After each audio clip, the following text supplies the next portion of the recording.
What is going on, guys? Good morning. It is, look how bright it is.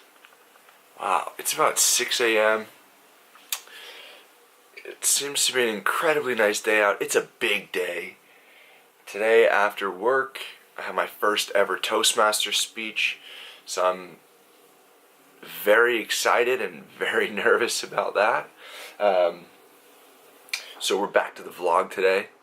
So, like I said, we'll do maybe one of these a week, depending on what we have going on that week. But yeah, it's a big day. Time to get caffeinated and get some work. It's about like 6 a.m. I think I already said that. I can't remember. So I got about 2-ish hours to get some more practice in before I have to head to work. So, time to get some caffeine and get to practicing.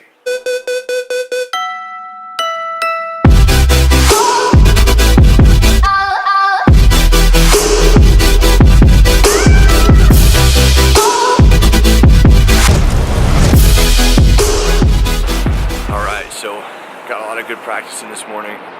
Definitely don't feel as prepared as I want to feel, but it's also my first speech, so I'm not surprised by that.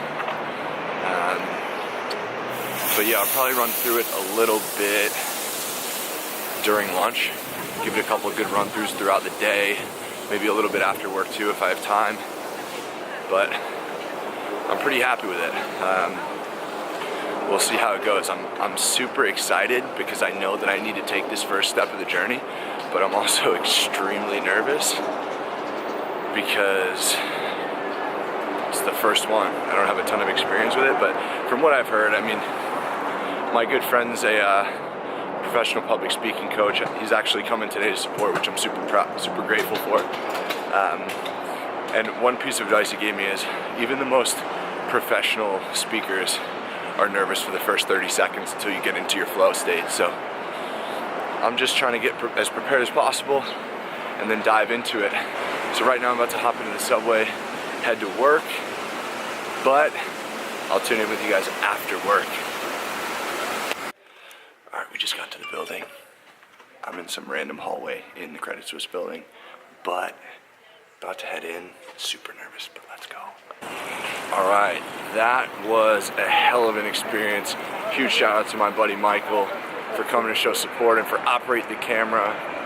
Yep. Awesome meeting. Great speech. This guy's a natural.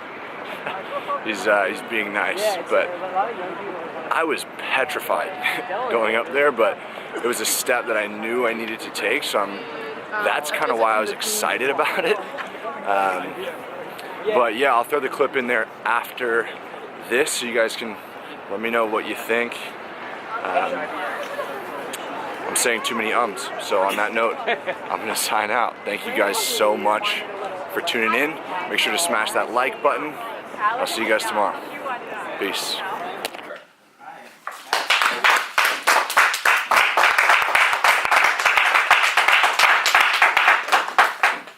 By show of hands, who's ever had an epiphany where you realize that you could take one skill set or one way of thinking and apply it to a drastically different area of your life to improve it?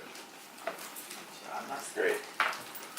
Mr. Toastmaster, fellow members and honored guests, my name is Mike Sesniak, and tonight we're going to talk about just that. I'm going to share a little bit about my story and how I realized that I could leverage the mindset that I developed through my career in athletics and port that over into my professional career as well as my passion for entrepreneurship. So, from an athletic perspective, my story starts very early. I grew up playing every sport under the sun, from Little League Baseball all the way over to ASO soccer.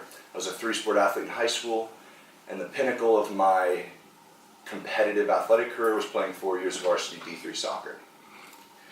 And soccer was really where I started my development of what I call this no excuses mindset, because excuses should be impermanent.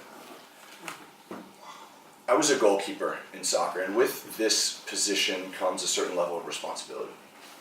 You're the last level of defense.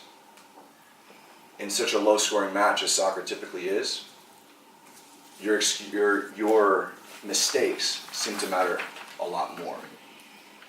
Now, on top of this level of responsibility that the position itself instilled, I played for a number of coaches that were harsh, to say the least. If I ever apologized in a training session and said, I'm sorry, my coach tore into me like you would never believe. He didn't believe in I'm sorry. He believed in I'll do better. Right? He believed in taking action to improve on your performance, taking responsibility for your mistakes.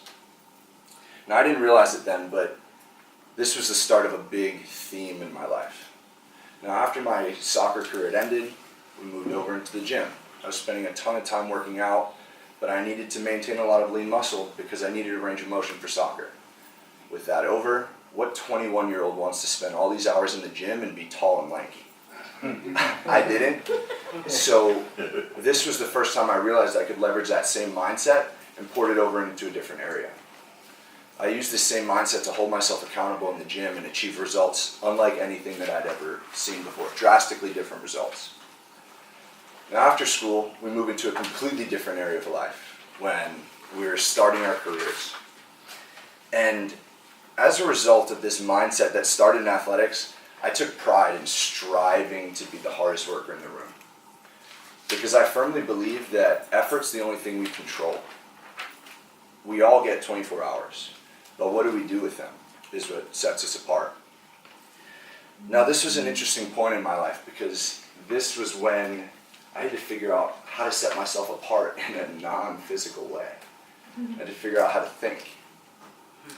And I had to figure out how I could figure out some way of setting myself apart while commuting 2 hours each way.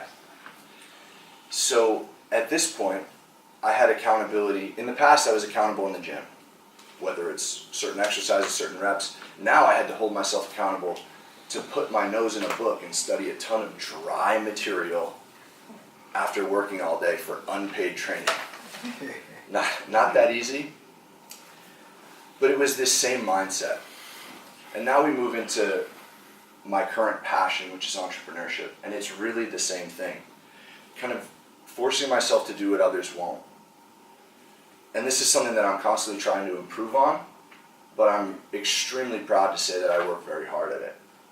And this is everything from waking up at 4:30 in the morning to get a couple extra hours to work on a business or work on myself, to maybe skipping a happy hour here and there with coworkers and not have those extra drinks so that we can go home and work on something.